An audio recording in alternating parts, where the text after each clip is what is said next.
Hello. Thank you all for coming. Namaste.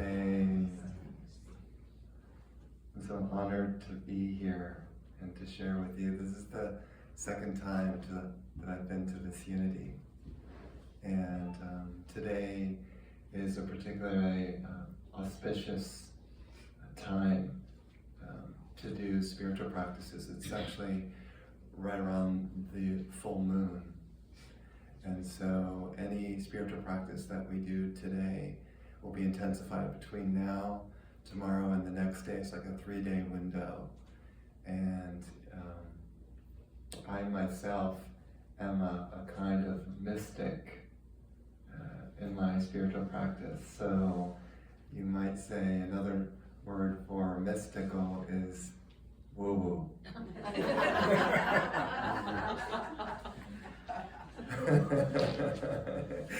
So people might think I'm a little bit nutty because I'm invoking invisible things. You know, you can't really see it, and yet something really deep is happening. And I discovered the mystical path back in 2006. I started reading all kinds of spiritual books. The very first one I ever read was a book called Power versus Force. Anyone read that one? Yeah, great. Yeah, and that really inspired me because I realized you could actually shift consciousness, which is one of the things you were speaking about up here. You know, how to shift your consciousness, and consciousness is everything.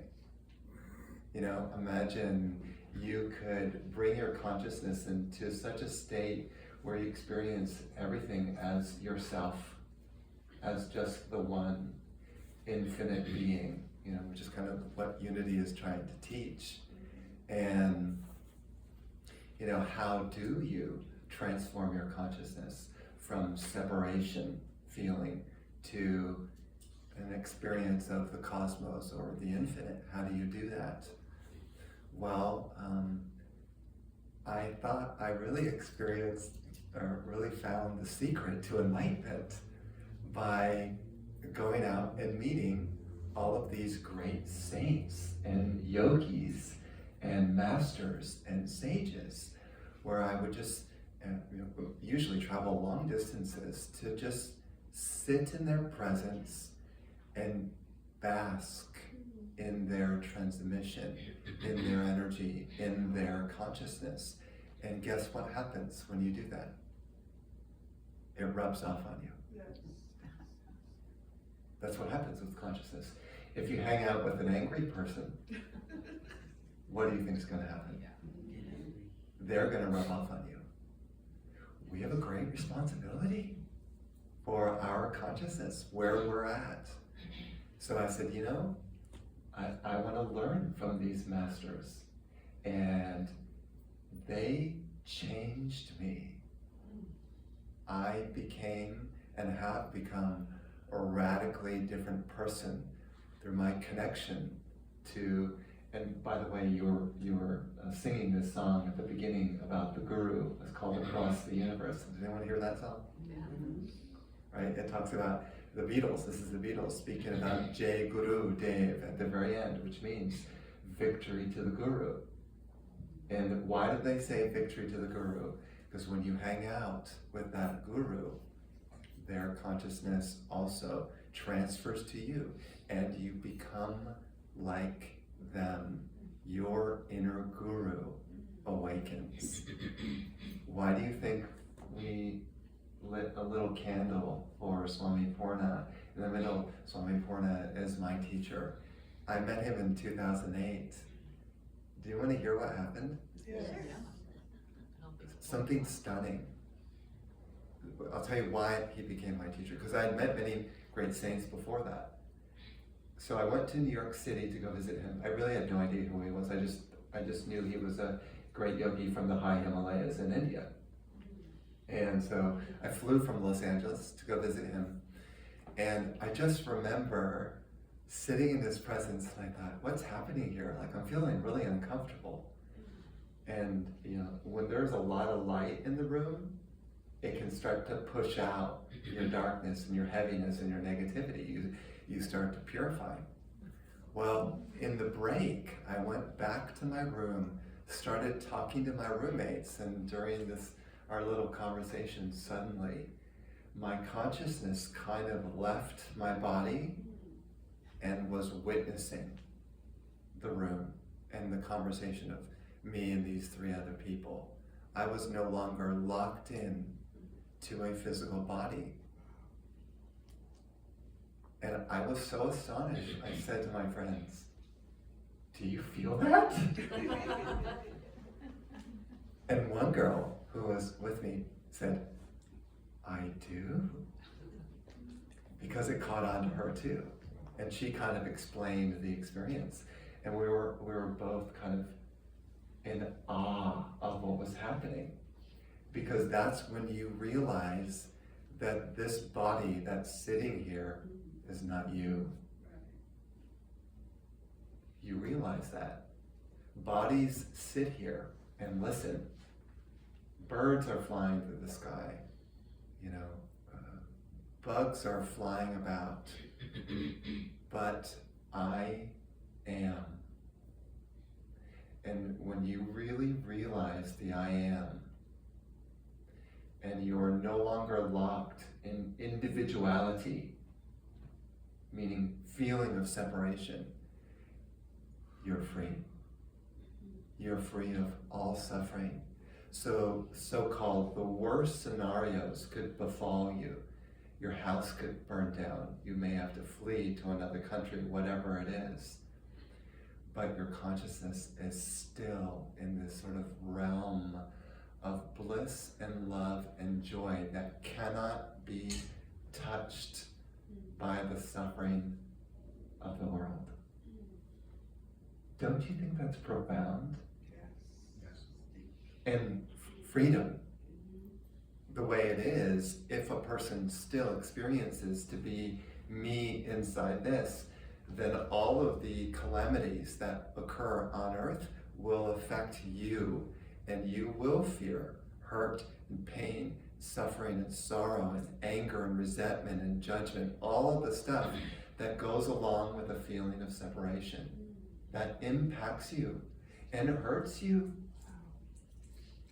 And so my idea of following the mystical path is to completely free this soul of all of that suffering forevermore.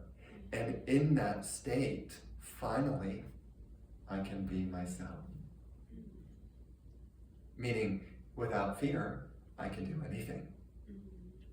I can truly do what makes my soul sing, rather than being sort of bogged down by, I'm afraid to do that, whatever, public speaking or talking in groups or, going out and facing my fears. No such thing as fear anymore. That's the result of following the mystical path and, this path of enlightenment.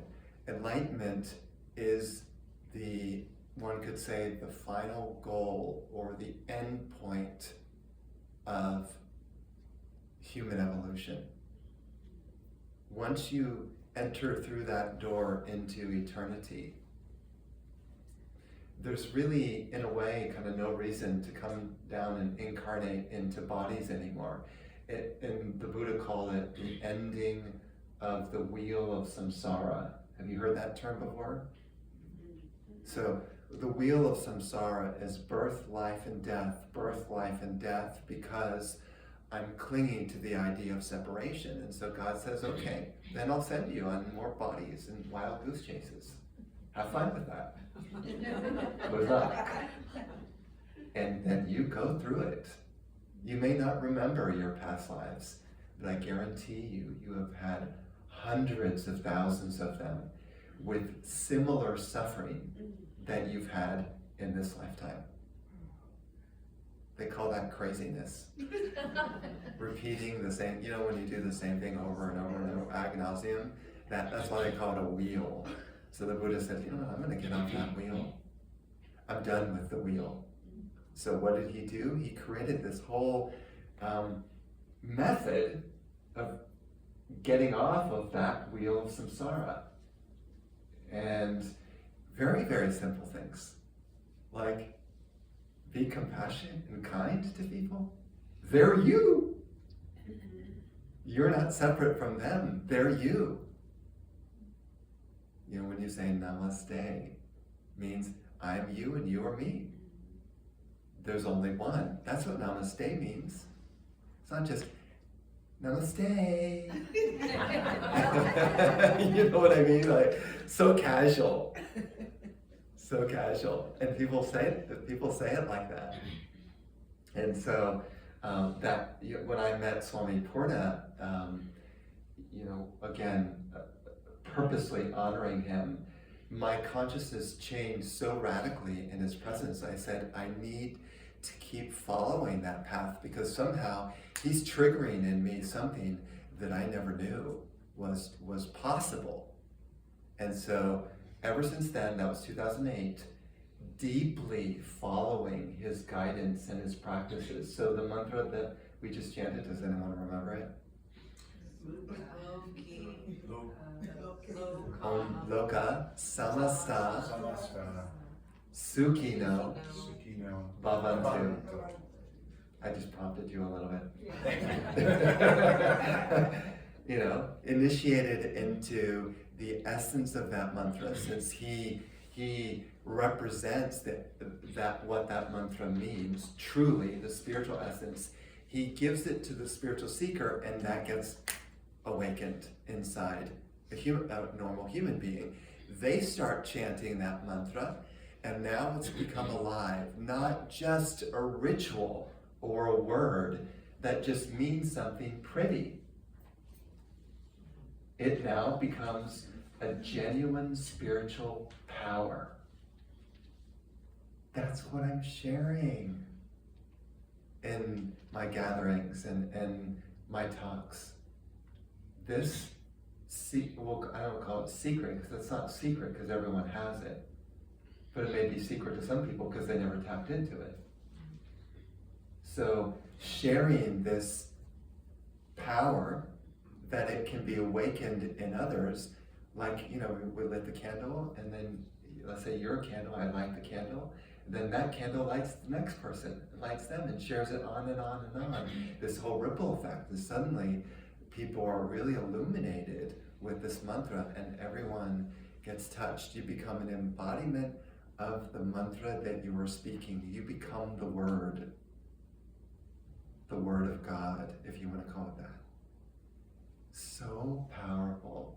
So I'm really excited to share this energy with as many people as I can, which is why I left everything. I was running a financial planning business for 10 years, successful, easy life. I could have stayed with that and been like, put my feet up. Such an easy life. I could have taken it. Instead, I gave up everything. Now all I have out there is that blue Prius with a few things in it. And this may sound kind of strange to you, and I don't mean to be flippant about, losing everything in the fire. But they say in India, you can't strip a naked man. Do you understand what I mean? If you have nothing, what can you lose? So I have no house. I have very little. So what can I lose? Actually, Gandhi said that. Gandhi, who just wore a little dhoti. Gandhi, he didn't have anything. You can't lose anything when you're not attached to things. What can you lose? You could have a house, you have a car, you have a family, but deep inside, it all belongs to God, not me. There's nothing to lose. Things come and go, but I am. I am is eternal. That is your true self. That's what we're searching for. So I just wanted to conclude by encouraging people, if you get a chance to come today to the gathering I don't know even if it was advertised or not. But today at noon, from noon to 1:30, it could be a kind of immersion for people where they can kind of have a chance to go deeper into the energy. And once it's really deeply triggered, it will never turn off. And you'll always be flowing through this presence. And whatever chaos is happening in the world, it will not affect you. Beautiful thing.